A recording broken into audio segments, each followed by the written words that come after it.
Bienvenidos a la Escuela Internacional de la Palabra. Yo soy Ana María Zapata y este es el curso a través del Nuevo Testamento. En esta primera clase haremos una introducción al Nuevo Testamento. En esta introducción al estudio del Nuevo Testamento de Aizo, comenzamos discutiendo el contexto histórico del Nuevo Testamento y parte del significado cultural de cómo y cuándo fue escrito el Nuevo Testamento. El Nuevo Testamento es una colección de 27 libros, la mayor parte de los cuales son cartas a las iglesias e individuos. El Nuevo Testamento continúa la historia iniciada en el Antiguo Testamento, donde Dios había prometido traer bendición y redención al hombre a través del Mesías. El Nuevo Testamento es el registro de que Dios hizo precisamente eso. Sin los 27 libros del Nuevo Testamento, habría una gran incertidumbre con respecto a los propósitos de Dios y muchas preguntas importantes quedarían sin respuesta. El Nuevo Testamento, de menos de un tercio de la longitud del Antiguo Testamento, fue escrito en los años 45 y 95 después de Cristo, en griego koine, en idioma internacional del pueblo. El lenguaje fue ampliamente utilizado y lo suficientemente flexible para cubrir una variedad de ideas.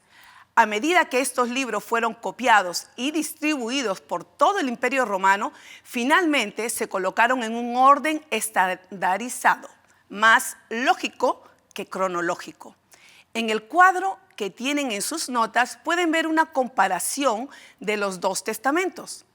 En el Antiguo Testamento contenía 39 libros, 929 capítulos, cubre más de 4.000 años y contiene 31 autores. El Nuevo Testamento tiene 27 libros, 260 capítulos, cubre alrededor de 100 años con 9 autores. Hablemos sobre el contexto del Nuevo Testamento. ¿Cómo era todo en ese tiempo comparado a lo que vivimos hoy? Las iglesias tenían muy poco enfoque en el dinero o la recaudación de los fondos.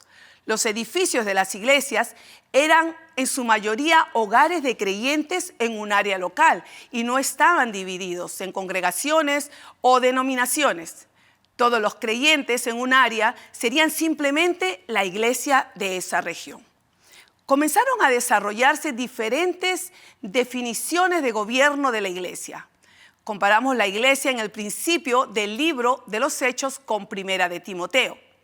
El tamaño de las iglesias variaba según la comunidad, pero no estaban divididas como lo están hoy en día. Todas las iglesias en las casas tenían problemas. La gente era como lo es hoy. Las iglesias no tenían la estructura que tienen hoy.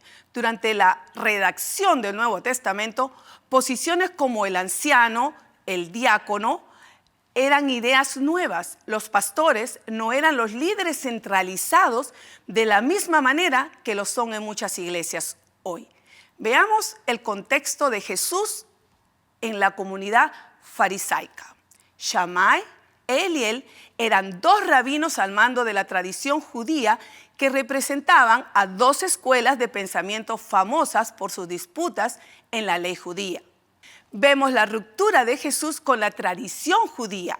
Jesús no fue el único y primer sanador ambulante. Muchos otros intentaron cumplir el papel del Mesías, pero Jesús realmente hizo los milagros y resucitó de entre los muertos.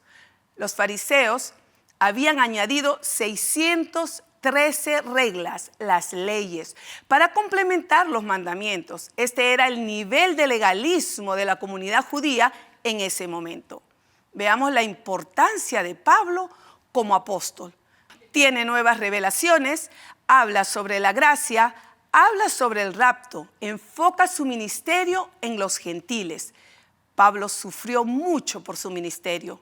Pablo provenía de una cultura en la que tenía que seguir la letra de la ley y su conversión lo introdujo al concepto de gracia, que ocupa un lugar destacado en sus obras y diferencia en el Nuevo Testamento del Antiguo Testamento. La religión judía representa otra gran influencia durante esta era del Nuevo Testamento. Los fariseos son referidos como los separados. Desde el tiempo del regreso de los judíos del cautiverio en Babilonia hasta el periodo entre el Antiguo y el Nuevo Testamento, crece un movimiento por pureza de las cosas del Señor Jehová. Los fariseos tienen una lealtad inquebrantable a las Escrituras y deseos de vivir estrictamente por la ley. Pero en su deseo de hacer que la ley funcione en la vida cotidiana, desarrollan un sistema de normas y tradiciones que en la época de Cristo coloca a los judíos en una especie de esclavitud. Los fariseos elevan esas tradiciones a un lugar de igual o mayor importancia que la ley escrita dada por Moisés. Se enorgullecen de su separación y conocimiento y se ven a sí mismos como superiores al resto de la sociedad. El número real de fariseos en los días de Cristo es de unos 6,000.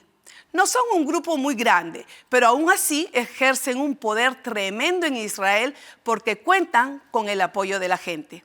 Los escribas son una clase de israelitas que están bien educados. Su trabajo es enseñar e interpretar la ley. No solo enseñar la ley, sino que son responsables de enjuiciar a los que la quebrantan.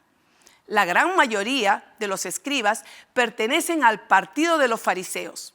Los evangelios revelan una estrecha asociación entre ellos dos. La secta de los saduceos se originó durante el periodo del Antiguo y el Nuevo Testamento. No eran tan numerosos como los fariseos, pero por lo general eran ricos y ejercían autoridad política. El partido de los saduceos también incluye sacerdotes de alto rango. Se niegan a aceptar la ley oral desarrollada por los fariseos, limitan la autoridad de las Escrituras a solo 5 libros de Moisés. No creen en ángeles, demonios, resurrección o un Mesías venidero. Con esto llegamos al fin de la introducción al curso a través del Nuevo Testamento. Nos vemos en la próxima clase.